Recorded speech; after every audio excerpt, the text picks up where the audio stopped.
सरे महफिल जो मैं बोलूं तो दुनिया को खटता हूँ, सरे महफिल जो मैं बोलूं तो दुनिया को खटता हूँ, रहूं चुप तो अंदर की बगावत मुझे मार देती है। माशाल्लाह जबरदस्त। डॉक्टर कबीर साहब, आपने मुफ्ती साहब ने 2 सबूर की बात की है, तो आज एक तीसरा सदर भी है।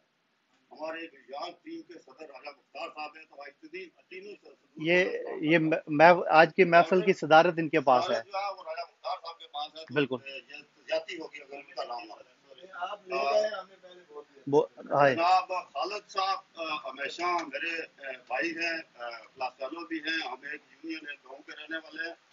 बड़े दर से हमेशा खैर की खबर आती है और खालिद साहब का मैं बहुत शुक्रिया अदा करता हूँ कि उन्होंने ये महफिल सजाई है।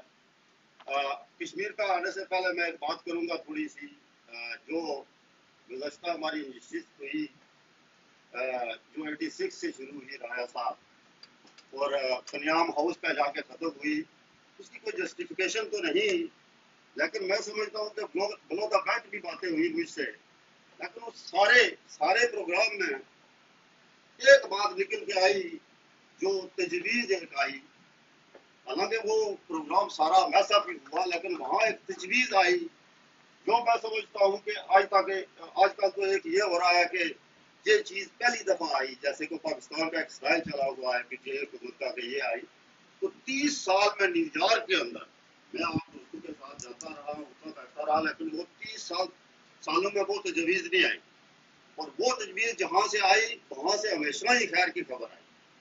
वो तजवीज़ मेरे भाई राजा मुख्तार साहब ने पेश की, और वो तजवीज़ क्या थी कि हमें अपनी पावर शो करनी पड़ेगी सबसे पहले, और उसके बाद हमें एम्बेसी में जाके, कॉन्सुलेट में जाके, और आइंदा जो भी यहाँ से पेपर निकलेगा या जो भी प्रोग्राम होगा उसका हवाला हमारी टीम दिया करेगी। जो भी माशाल्लाह जबरदस्त, बहुत समझता हूँ कि कल की वो सारी मेरी जो जैसे कहते हैं ना कि किचड़ में गुलाब या गुदड़ में लाल जा कहते हैं, वो सारे प्रोग्राम में एक जो तजवीज़ आई वो मैं समझता हूँ कि उसमें हमें काम करने की जरूरत है, और जितना जल्दी हो सके मेरी तमाम भाइयों से गुजारिश है कि हम उस तजवीज़ पर जो राजा मुख्तार साहब ने पेश की कि उस पर जो भी आगे जो भी होगा उस पर हम डिस्कशन भी करेंगे।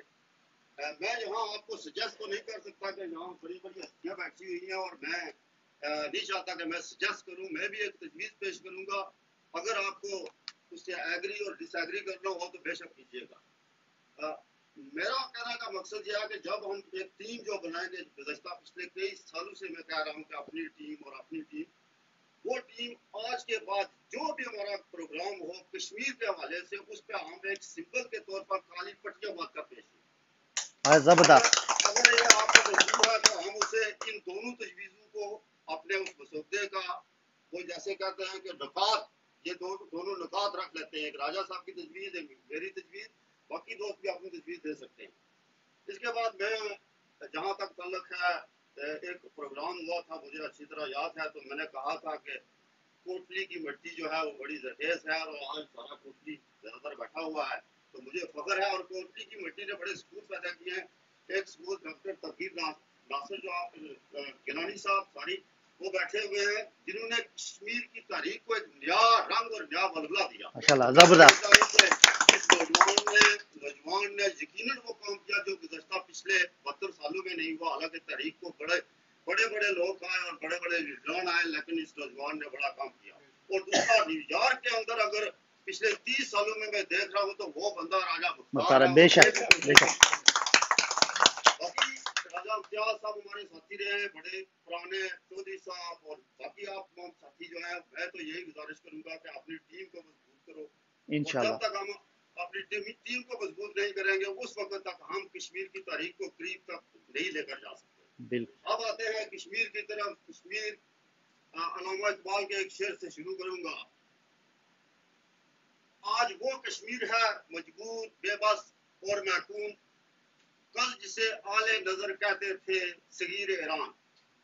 जनाबे वाला, सगीर ईरान का मतलब शायद आपको ये शेर इतना बलबले डाल ना लगे, लेकिन उस वक्त ईरान पूरे खित्ते में उसकी तहजीब, उसके तमद्दन का एक बलबला बोलता था, نعرہ بولتا تھا، اور اسی وجہ سے علامہ اقبال نے کشمیر کو ایران صغیر سے تشبیہ دی.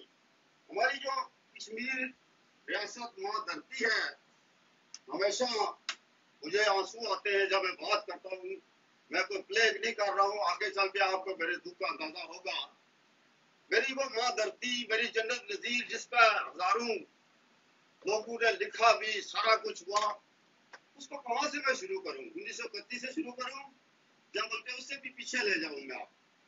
جناب والا، ہماری جو کشمیری پنڈتوں کی تاریخ رہی وہ 300 سالہ تاریخ ہے. اگر ڈاکٹر صاحب آپ رائنگ یو کوڈ کریکٹ می. اور اگر اس 300 سال سے آگے بھی اگر چلے جائیں ہم، تو وہ سکھوں اور مراٹھوں کی حکومت آتی ہے. کشمیر کی تاریخ یا کشمیر کا جو اسٹیٹس ہے وہ پچھلے گزشتہ ہزاروں سالوں سے ہے. اور جب جمعہ 8 دن انڈیا اور پاکستان کا وجود جب ہوا تو وہ جمعہ 8 دن ہے. آج مجھے افسوس اس وقت ہوتا ہے، میں اینگر ہو جاتا ہوں، آپ لوگوں سے لڑتا ہوں، جب ایک کشمیری، ہم 10 کشمیری یا 50 کشمیری وہاں کھڑے ہوتے ہیں اور ایک بونو پاکستانی کھڑا ہو کے ہمیں کشمیر پہ لیکچر دیتا ہے. وہ میرے لیے جو ہے وہ دکھ کا مقام ہوتا ہے. اس لیے میں آپ لوگوں سے لڑتا ہوں کہ ہمیں وہاں کشمیری ہونے چاہیے. میری پاکستان سے یا انڈیا سے، میں نہ انڈیا کا وکیل ہوں اور نہ پاکستان کا وکیل ہوں. میں کشمیری ہوں اور میں کشمیر کا وکالت کروں گا. باقی یہ ہے کہ یہ رشتے ناطے، میں نے کئی بار ایک پروگرام میں کہا کہ ہمیں اپنی سیاسی پٹاریوں سے نکل کر سوچنا ہوگا کشمیر کے حوالے سے. جب تک ہم اپنی سیاسی پٹاریوں میں رہیں گے ہم کشمیر پہ کوئی کام نہیں کر سکیں گے.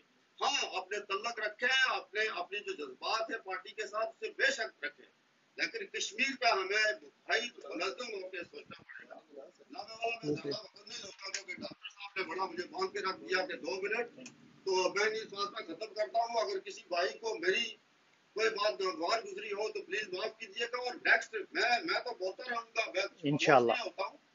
اور اگر کسی کو پروگرام میں میری بات اچھی لگی نہ لگی تو وہ کرسی سے اٹھ کر چلا جائے یا آدر میں مجھے گلبان سے پکڑ کے باہر نکال دے. لیکن میں کشمیر پہ ہمیشہ منافقت نہیں کروں گا. اور زبردست. Thank you. یہ تھے جی مشتاق علی صاحب، جنہوں نے بڑے پیارے طریقے سے کشمیر کا بارے میں بتایا. تو ہم سب کشمیر کے معاملے میں آپ دیدہ ہو جاتے ہیں، اور ہم سب آزادی کے لیے، ہمارے اندر تڑپ ہے آزادی کی. تو انشاءاللہ ایک دن ضرور آئے گا کہ ہم آزاد ہوں گے اور ہم آزاد فضاؤں میں سانس لیں گے. Thank you so much.